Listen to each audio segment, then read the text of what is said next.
Jabberwocky by Lewis Carroll. 'Twas brilling, and the silthy toves did gyre and gimble in the wave.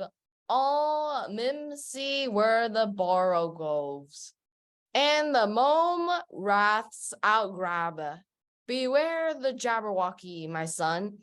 The jaws that bite, the claws that catch. Beware the jujube bird, and shun the freemios bandersnatch. He took his vorpal sword in hand. Long time the manxiome foe he sought. So rested he by the tum-tum tree, and stood a while in thought. And as an oofish thought he stood, the Jabberwocky with eyes of flame came whiffling through the tuggly wood, and burbled as it came.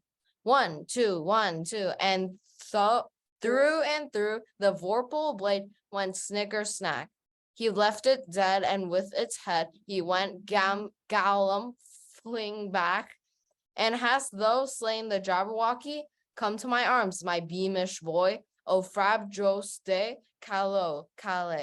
He chortled in his joy. 'Twas brilling, and the silthy toves did gyre and gimble in the wave. All mimsy were the borogoves, and the mome wraths outgrabe. Okay. Whatever that meant, I have no idea. It's not meant for you to understand, but you read it once. But next, so what I want everyone to do is think about how you want to actually present this poem to an audience to make it interesting. Let's pretend we're like so if you're trying to create excitement, just like the poem is really trying to bring excitement, bring some action into the poem. So how would you read it in like what kind of tone you would take on it? And also like a happy tone. And also, would there be associated body gestures to emphasize some of the action in the poem? So those are some of the things you want to think about the second time you read this poem and think about how you want to present it. Okay, so that was the Jabberwocky. Yeah. A lot of words. Isn't it Jabberwocky? It's Jabber. It's a quiet J. Wait, it's fine. The purpose of the exercise is presentation. So bye. Understanding. You don't need to understand it. Remember the last video we got where the person was speaking gibberish? You just need to sound confident because no, but this one makes more sense. It does make more sense. Like you get the overall idea, like this monster, you're slaying a monster basically, but some of the words don't make sense. But for some reason, the poem is able to convey the thought of the story of the monster. So again, remember there's some exclamation marks, there's some counting, like those are all things the poet is trying to convey action with. So how would you read that action? So think about that if you choose to read this poem to the class. Okay, the second one is the Fogty Bag News. Who wants to read it? Me. Not Devin, another person, please. Really, what we're looking at when we're talking about these three ideas is that it composes the rhetorical triangle. So the rhetorical triangle is basically three components that creates a purpose or an intention. So you always have the writer or the speaker who is generating the information. You always have the audience who is decoding your message. And then when they decode it, they basically understand that set of information, which is the subject that is being talked about. So the subject is interconnected because the writer is taking that subject, encoding it, the audience is decoding that and making sense of that subject. So it's always a triangle. And when we map this out, we call this a rhetorical triangle because each of these elements illustrate how they operate best when they're in balance with each other. So really, how we communicate really relies on all of these together. We need the audience to be able to understand us. And us as writers, we need to understand the subject to make sense of that subject, package it in a way that we can communicate easily with the audience, and then hope that the audience will understand when they decode. So basically, you're identifying what is the type of persuasion. So whether it's logos, pathos, and ethos, and these are all examples of a communication style. And you're going to tell me whether they're appealing to logic, to emotion, or to the speaker's credibility. This is ethos. Right? This is ethos. I don't even read it yet. The veterinarian says that a German Shepherd will be a perfect match for our active lifestyle. So, Wait, what is a veterinarian? Animal doctor. Yeah, this is ethos. Ethos. You know why? Why? You know why? Because this veterinario Yeah, has very much experience with animals because he's a vet. that's actually a very good answer. Veterinarian is a credible Source. profession, and what he says, if they say that this dog is for a perfect match, you can probably assume that he's credible. Spacebar to reveal what is ethos. So you are right. Wait, I have to say what is. Well, I'll make an exception. Just give me the right answer, you get the points. We didn't even officially start yet, but fine, I'll accept that answer. Okay, so team 1 is Devin, team 2 is Lillian. So Lillian, what would you like to choose? It's my turn. Oh, right, you got it right, so you get another. Okay, bonus, wait. Name that, no, commercials 500. Oh, wow, commercials 500. Mr. Clean stands in a spotless kitchen with a pretty lady wearing a perfectly starched, pristine white apron. They are holding a magic eraser. Oh, isn't that like one of those ads? where Yeah. like- Well, you asked for commercial, well, there you go. Yeah, this is, what is logos? What is logos? I'm pretty sure. some Final of answer? Some of them are professional. Like unless there was like a literal doctor or a PhD, something standing beside. Well, them. Mr. Clean is not a real character, so so you're saying it's logos, logic, factual. Yeah, since. Okay. Oh. Unfortunately, it Oh, is yeah, ethos. clean. Yeah, she is perfectly clean and holding a magic eraser. So she is a credible character. Okay, so you did not get that point. Okay, Lillian's turn. What would you choose? Commercials 400. Oh, you're going big too. 9 out of 10 dentists recommend Colgate toothpaste. That's ethos. You can't say the answers. And don't give the wrong answers either. Okay, Lillian, which is it? Logos. Logos. Let's see. I mean, That is correct because we're using data, information to support the recommendation of this brand of toothpaste. All right. how's that not ethos? It's not ethos because it is a statistic. Dinosaur. There's Okay, like- next, your turn, Lillian. Good. Wait, I gotta give you the 400 points. No, it's my Whoops. turn.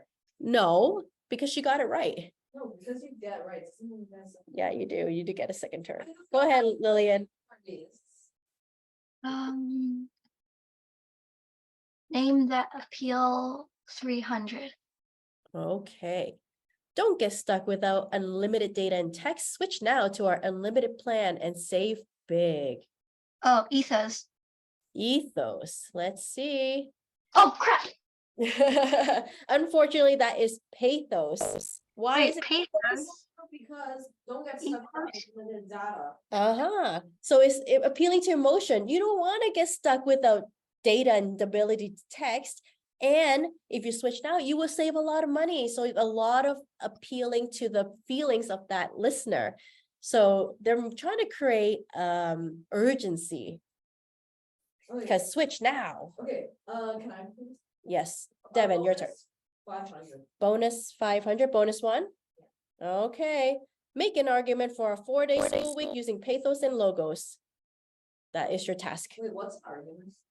So convince me why 4-day school week is a good idea and use pathos and logos to convince us. Okay, let's pretend you're a student. I'm a student. I'm Yeah. listening to you. Okay, is that okay? Yes, so Okay.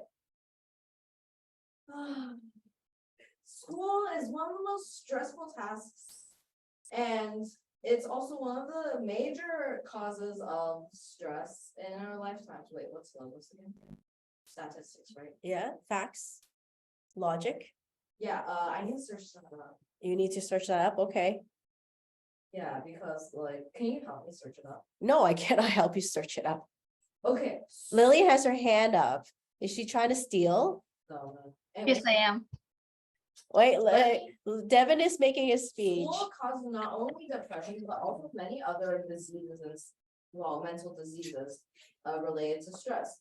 As school, not only has this random marking system that's useless and, well, bad.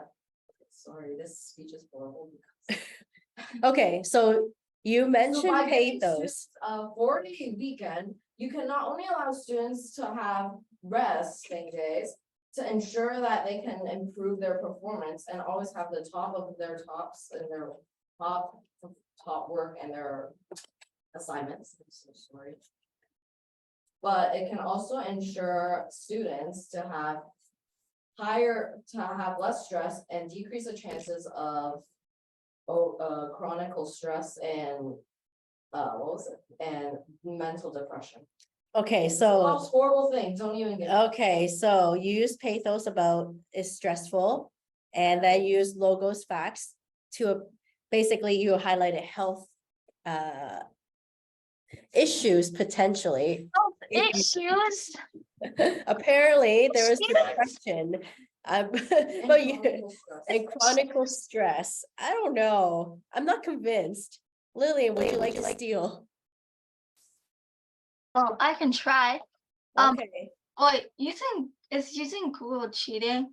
No, because Devin used Google. I didn't. I actually didn't. Okay, if you didn't use it, then I won't use it either. So pathos and logos. Appeal to the emotion and also logic. Okay. So you ever wonder why students are always excited for summer break? It's because they don't have school. Because school is really stressful, and during school hours, even school days, you can't have like enough freedom. For school is mostly like at least like 6 hours, 5 to 6 hours, which takes 6 hours out of your day approximately, which reduces it down to 18 hours. And you have 18 hours left, and 10 of those hours, 8 to 10 of those hours, you have to sleep. And if you go for 10 hours, then that'll be 8 hours left to do things that you want, which is not that much since you have to eat and like brush your teeth and all that stuff. So like you don't have like a lot of time to like relieve mental stress using your recreational activities and stuff like that like you want to do. School teaches you stuff because like that's the point of school.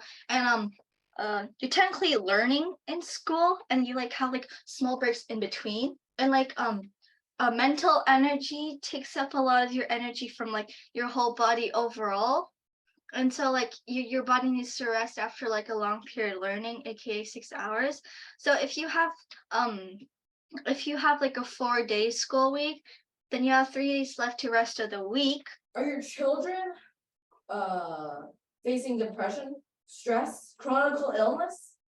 Do you think this is good for your children? Do you think your children like this? No.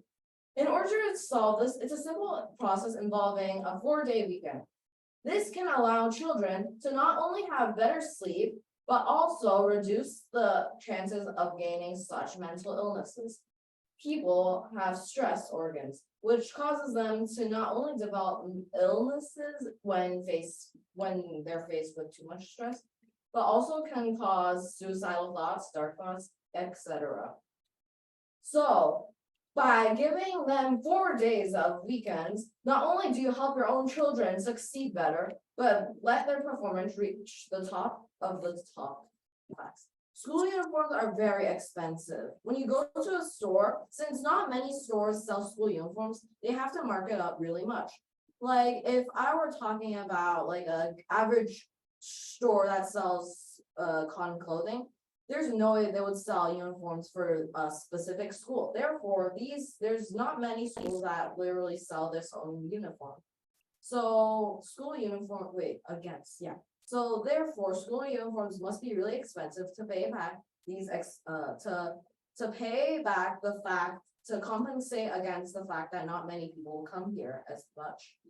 What is the reason that like schools, like private schools and people like make you like get uniforms, maybe to like let you get in debt or like make you look like a professional school because everyone's wearing the same things?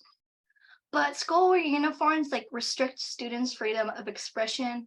Schools uniforms like promote conformity over like you individual and yourself. Uniforms do not, despite all those superstitions, stop bullying, and many increase violent attacks. And school uniforms do not improve like attendance, academic like scores, like your report card, like, oh, We're going to do a Shark Tank activity, very similar to what Jack did. So we're going to choose an object and pretend you discovered or invented it. And you are going to try to sell this object to investors on Shark Tank. And these investors are going to ask questions and decide whether they want to invest or not. And that investor is me. So I want you to write down your speech, put in your talking points, and prepare to sell the product of your choice. So this is a picture of, this is your selection of products. You choose one and then you sell it to me. It is due next class, but I'm going to give you some class time to do it now. And if you have questions, you can, or run ideas by me, you can. So go into your Google Classwork, open up the sheet. I want you to put in your speech and your talking points directly underneath this sheet so I can read it. Be very creative and sell me on why it's special. And I've seen one very creative speech before.